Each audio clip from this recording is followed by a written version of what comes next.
It's a very risky road and it's no playbook to this career. I would like to believe that I'm an activist as well because I like to use my film to shine the light to something very important. Welcome to the series in which I, Jason Verney, filmmaker, video artist and writer, introduce to you interesting individuals from the world of filmmaking. In episode 6, we come to you live from Thailand and therefore the current home of our latest guest, Patty Srisuwan, a film producer, actor and entrepreneur. Everyone just want me to be in the producer position because it's dealing with money, it's dealing with something that people found it not so much fun. But I found it fun. I wanted to see the artist coming out of you more than just, I'm doing exact same shot as Christopher Nolan.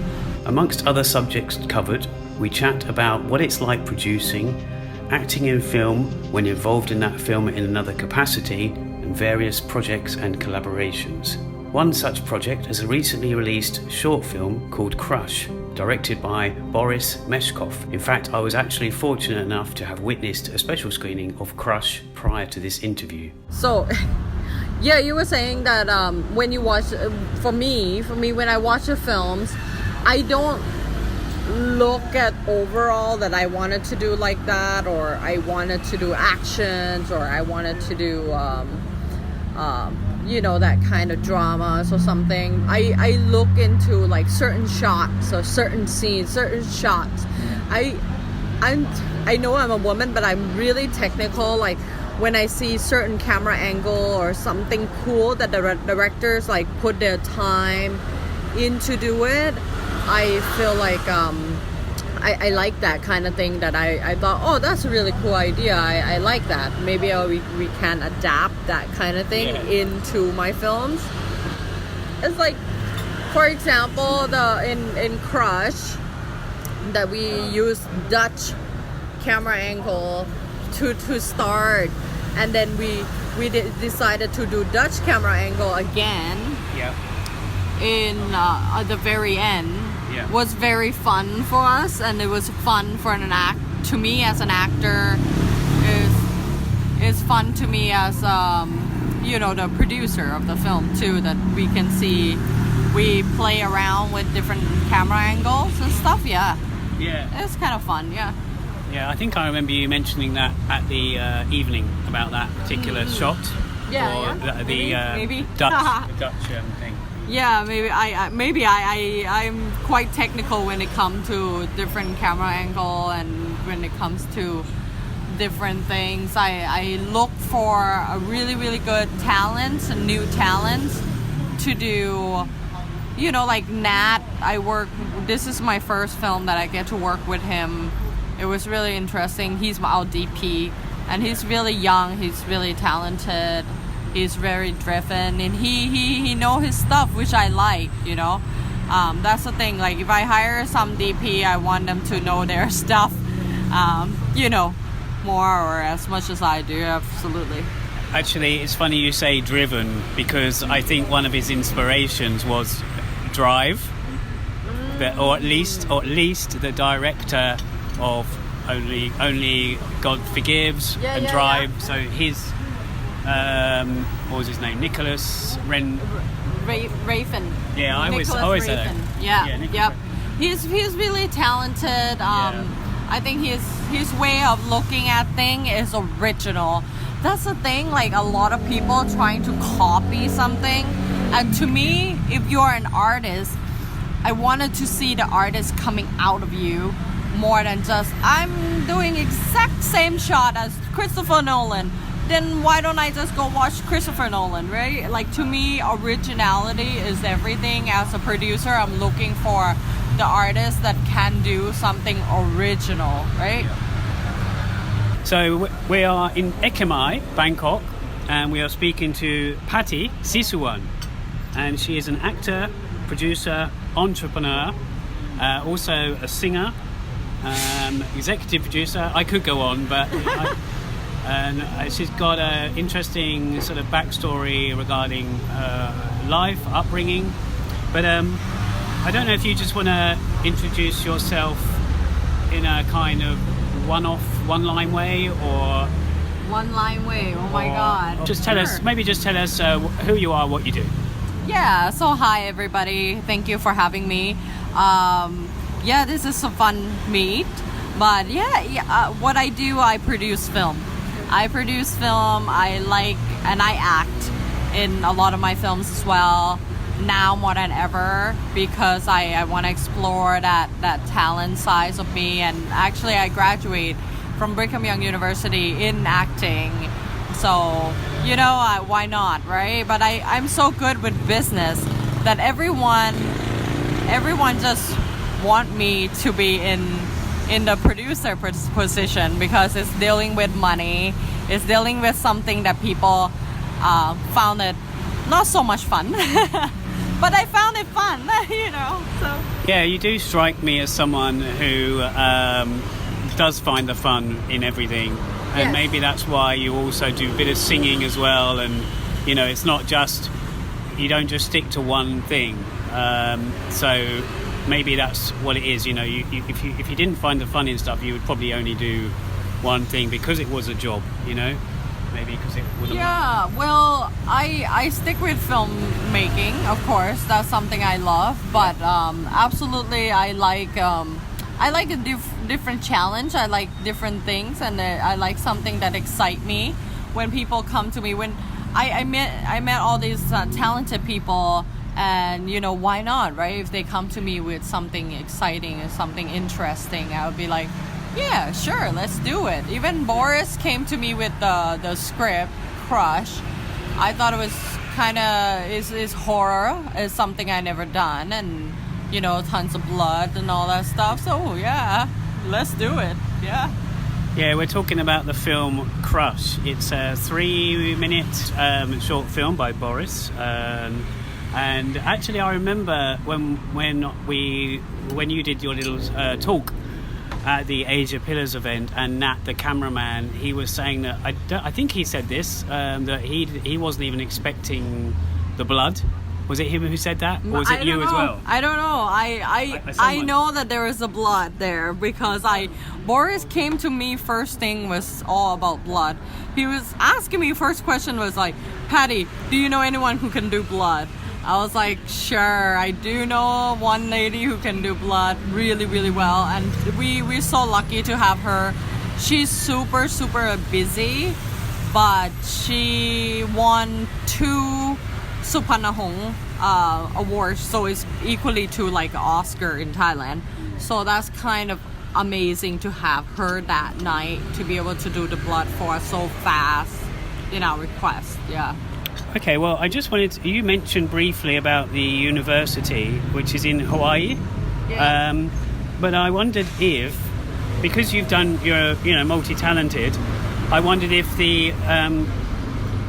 basically what stage of your career did the acting and producing come at? Because it wasn't all at university, or was it? Did you learn it side by side, or was it one later than the other?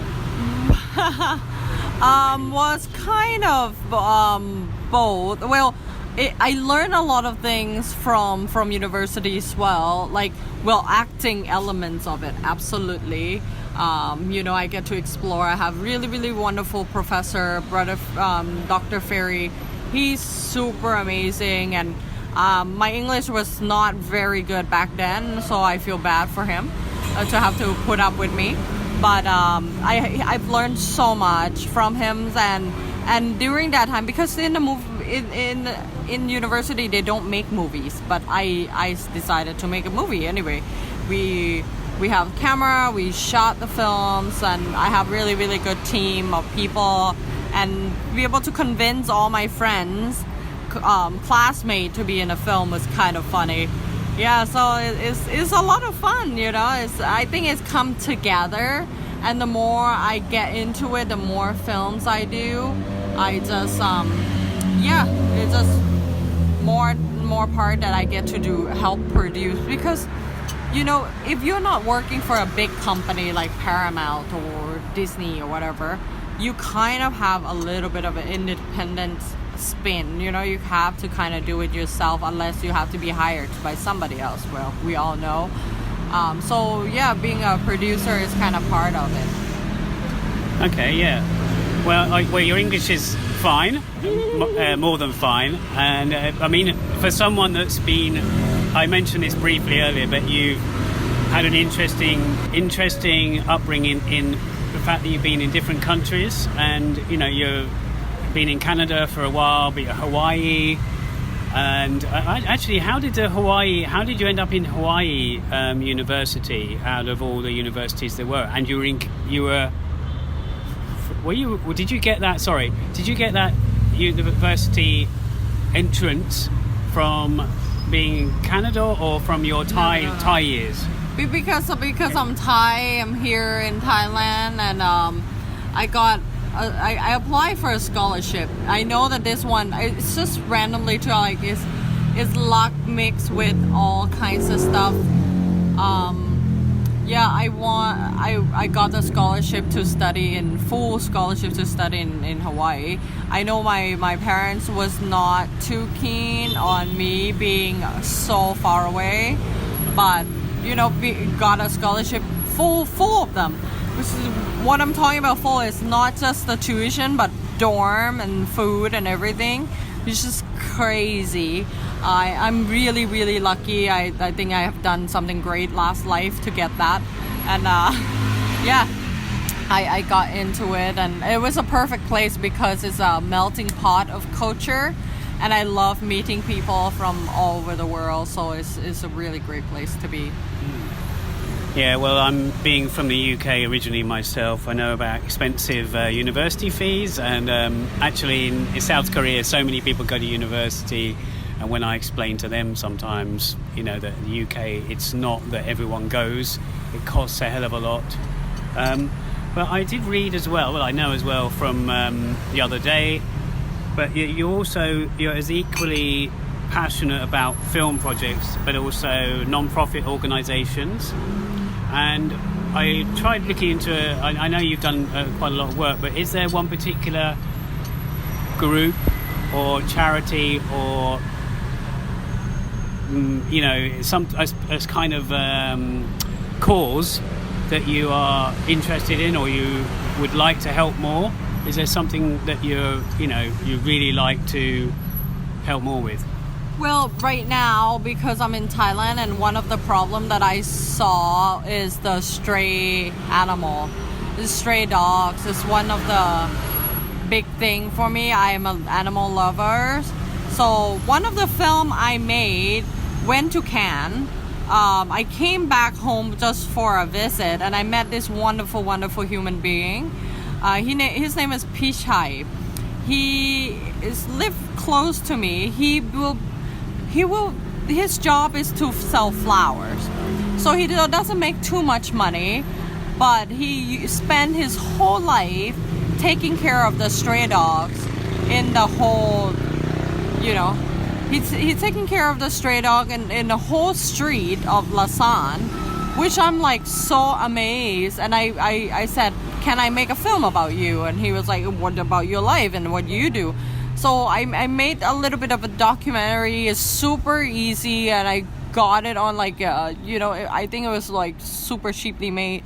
But I got it. The film went to Cannes because of the topic was so interesting. And it's such an issue. Like I said in Asia Pillar the other day, that as a filmmaker, I would like to believe that I'm an activist as well, because I like to use my film to shine the light to something very important, so I like to do that. And all my films tend to have that kind of things. And if you talk about like some kind of charity or something that I wanted to do, would probably be something to do with stray dogs. And I know there is one soy dog foundation that I love, so it's really nice things that people do around the city and around the country to make things better, so Is that I think that's the Soy Dog Foundation is it originating in Phuket? I think so. Yeah, I think I've heard of that. And talking about different countries, you've had a film that you were involved with appear at Cannes. You've also had one at Holly Shorts, which I've heard of. and of course the London Film Festival. We spoke about that earlier. Did you say you'd had one at the BFI? No, sorry. Not a BFI. I was trying to stick with the US. Yeah. Well, it's a big enough market, the US. Yeah, market and and then that Cannes one was kind of like out of the blue, which is kind of a great success. And but yeah, it is. I got a lot of recognition from the story called Sweet Oil as well. Sweet Oil is a very interesting story too. It's about like single mom's life. Like I said, like every film, I trying to shine the spotlight into something that people don't really. They might see it every day, but they don't really get it. Like, you know what I mean? They didn't. Yeah. I want them to be in their shoes for a little bit of time. Moments in Space Time is all about immigrants and the immigrants' life. I just want the audience to experience that for the 2 hours that they're in. So, yeah, something like that. Well, what the single mother thing, was that Thailand related or in Canada or US or? It's mostly Canada and US, right? Because it's a lot of divorce rate, and because I work with the nonprofit organization with kids that a lot of them affected by family that is like single parents. I'm not saying that single parents are a bad thing. No, some do really wonderful job at taking care of their kids, and you know, relationship end. That's unfortunate, but what I'm saying is like the certain lifestyle or certain things, like the silver lining that come out of it, and people don't see the struggling of the children. Those are kind of things that I shine a light to, because I work closely with the children and kids at that time. So I thought, hey, that would be an interesting story to tell. Well, actually, moving from children to your younger years, perhaps, and teens, you used to be you appeared in numerous productions on TV, including a TV talk show. And I wonder if you can just mention a bit about that, and how long was that for? I mean, teens is obviously a few years, but what part of your youth was it? Well, since I was young, I wanted to be in this industry, and there is no question about that. So I was trying to strive to be able to find, you know, opportunity that I can do that kind of thing, whether it's acting. I in several TV shows here and there, and the movies, and I was a VJ for the Channel V channel, so that was kind of fun for me. It's nice to, as a young teen, to explore that kind of thing and you know, like start it up and explore that kind of thing that you like, right? Yeah. Well, that's interesting as well, because I do hear that sometimes youngsters on teens, or especially youngsters, they might get pushed into that, you know, and they don't actually have a say, and then it can affect them later on. But with you, it was all choice. Me. It was all me. Yeah. It was all my choice. My parents don't even know about it. Like some of them, I just go for audition myself. I grew up here on Sukhumvit Road, 22, and they have like Grammy building there. I would go for audition myself after school. And my parents didn't even know about it, and yeah, because they're a little bit old school, so they want me to be. My mom wanted me to be a dentist. My God, I never want to look at teeth. I don't know why she wanted me to be a dentist. It's a bit random. It's super random, but yeah, like, you know, it's all. I'm very driven since I was young. Like, I know what I want, and sometimes I don't know how to get it, but I just trying to throw all my eggs in a basket to trying to hit something. But yeah, that was my young teen. Yeah, so we're bouncing backwards and forwards through topics here, but I want to touch on obviously more of your film stuff, and in particular, or at least your film production techniques. And when you are producing something, be it a short or the film space, what was it? Moments in Space-Time. Moments in Space-Time. Yeah, Moments in Space-Time. How did you scout around for funding, and was that an easy process, or was it half self-funded or a co-production? No, it was super hard.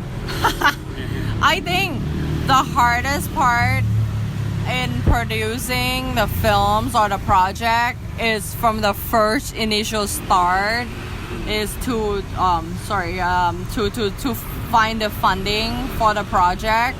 A lot of people said, yes, the production part is hard. It's not even as hard as how to get the funding, because production part is hard when you do it's physical. It's physical, you know. Sometimes you go for 14 hours, 16 hours, 12 hours, whatever.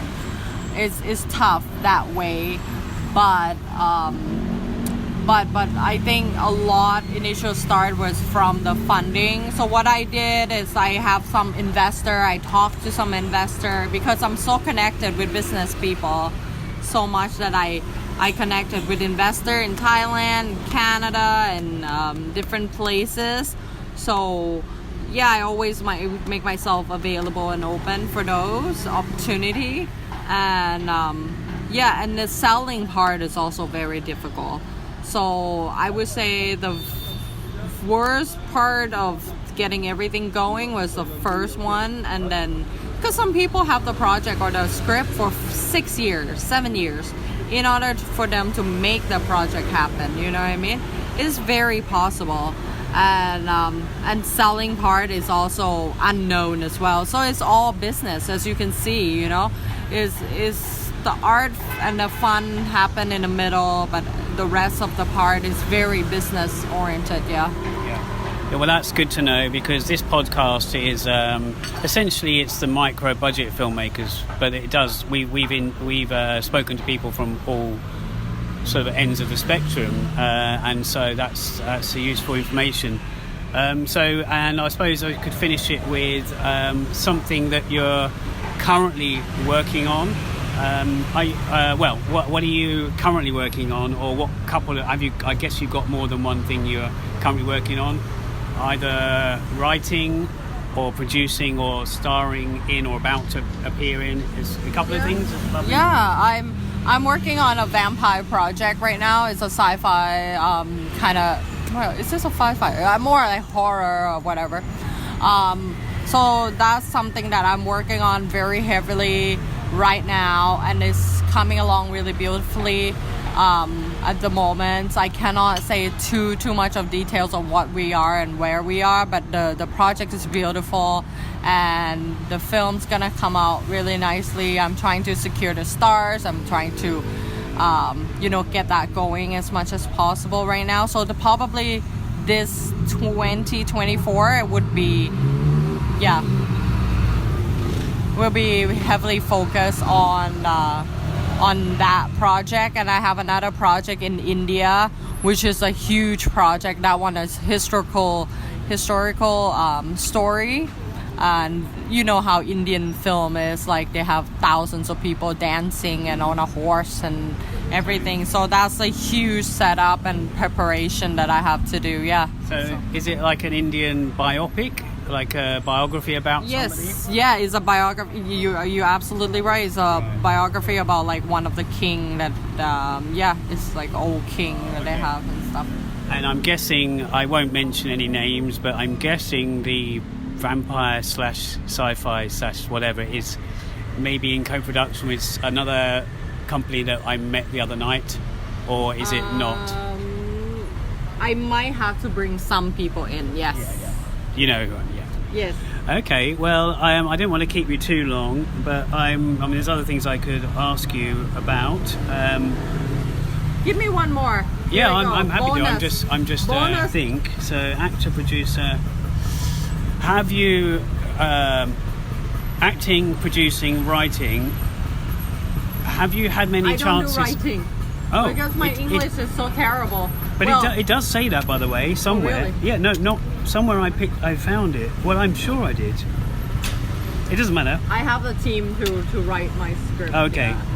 So acting and producing. Yep. Do you find? I mean, it's not like you're directing and acting, which would be quite tricky. But producing and acting, how does your mind work with that? Because you're producing something that or co-producing something that you're gonna be a part of on screen. So does that enhance it? When the selling it. Yeah, well, like Boris was, when we first started doing œCrushâ, he was kind of worried about that too.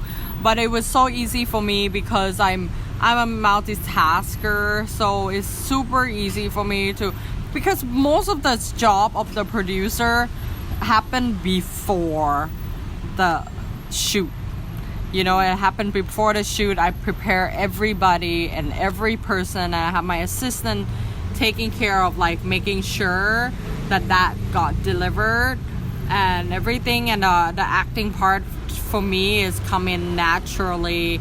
And it was definitely, once you're on set, once you're in costume and makeup and everything, you're pretty much on in your character. So to me, being a producer and actor together is a really good balance, and I don't think it's a conflict at all. I found it's quite easy for both. Yeah, I just have to prepare everything ahead of time really well. Yeah, I mean, if it was like a huge budget thing, like a Hollywood thing, then of course, if you're a producer and you're acting, you've almost got to, you're doing it for the money, well, for that kind of thing. But we are talking, you do big projects. Yeah. Just saying that I wonder, because you hear so much about acting and directing. Even Viola Davis is a producer on the movie. There's a lot of actors that actually produce their own film.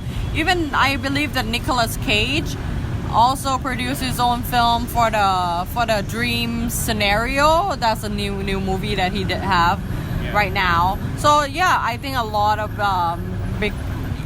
Brad Pitt produced his own film. So yeah, it's just producing part is like happened beforehand a lot of time. But if there's some question popped up, of course you answer. You're right there on set, so it's perfect.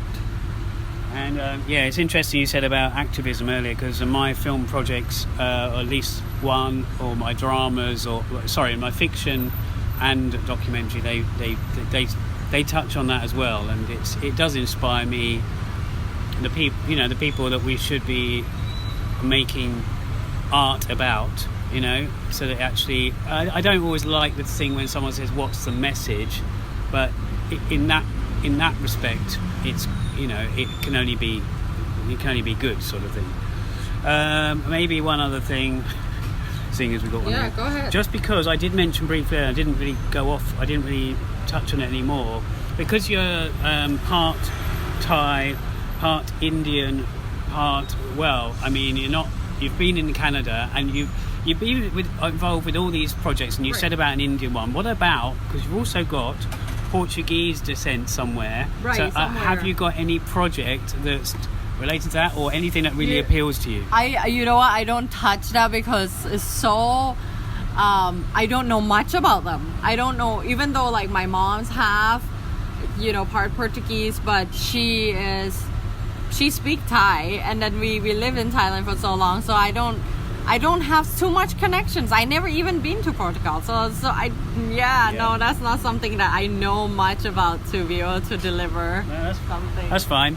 Well, I'm glad you spoke in English today and not Thai, because my Thai is like minimal. Terrible. To say that. She said it, and she's right. And seeing as the traffic is at a standstill next to us, there's going to be just a few moments before it all goes crazy again. Goes crazy. So we're going to put this to a close, really. And I really appreciate your time, and maybe we can talk again at a later date. Absolutely. Absolutely. Having me anytime. I enjoy talking about films and inspiring and new people and new new filmmakers that want to get into, not just filmmakers, artists to get into this industry. It's a very risky road, and it's no playbook to this career. But I want to be able to help someone else if I can. Okay, well, thanks, Patty, for your time, and I look forward to seeing more from you. And we'll put some links to your information and websites and IMDb and what have you on at the bottom of this episode. So yeah, thanks very much. Kop on the cup. Bye, everyone. You've been listening to the MBF Micro Budget Filmmakers podcast. And if you want to continue to have access to filmmaker tips, events and exclusive interviews, do sign up for the next Plasm Productions newsletter. You'll be able to read exclusive interviews, attend workshops and ultimately mingle with like-minded creative folk, as well as speak to more great people in the world of film.